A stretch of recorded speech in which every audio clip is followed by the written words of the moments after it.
Yeah. It's about to get a lot longer. Yeah. It was shown in the Yeah, speaking from the... that was my colleague minister back in Tuvalu. Okay. Okay, ladies and gentlemen, thank you for being here.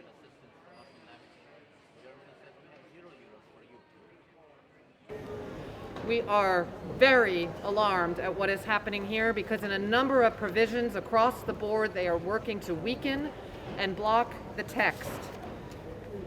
And I think, 10 days ago, Joe Biden came to Glasgow and he said, quote, there's no more time to hang back or sit on the fence or argue against ourselves. But President Biden isn't sitting on the fence. It's worse than that. He's on the wrong side of it. And this is a critical moment in the negotiations.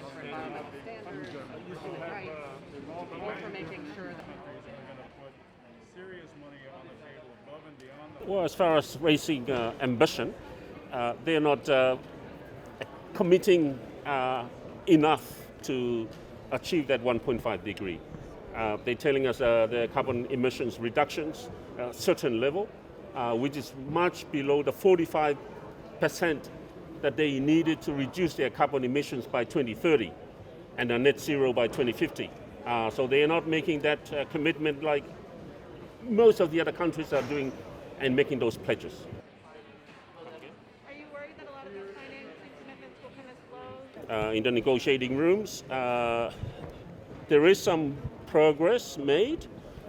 There is now some reference about urgent technical and financial support towards loss and damage. What we would like to see is a much more strengthened language in the outcomes document saying that there would be some dedicated financing for loss and damage.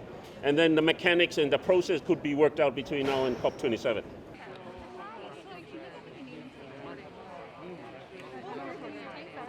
Just to add very quickly, the true leader that has emerged here in COP26 is not a party to the convention. She is our host. She is the First Minister of Scotland. And just before the COP started, she put £1 million of Scottish money on the table for a new fund on loss and damage and challenged all the other leaders to match it. Yesterday, she doubled the amount. Okay, so she is the true leader who is putting money on the table for loss and damage. The US is giving us $0, Europe is giving us €0, but Scotland has given us $2 million. Loss and damage, is that what will be the response of... The US is refusing, and we will get them to change their mind. Is there some midway point?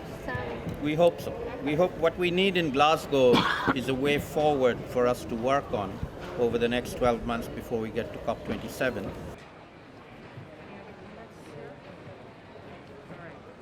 Do you mind... I'm going to turn to Alden Meyer, longtime veteran of these talks, observer of the U.S., and then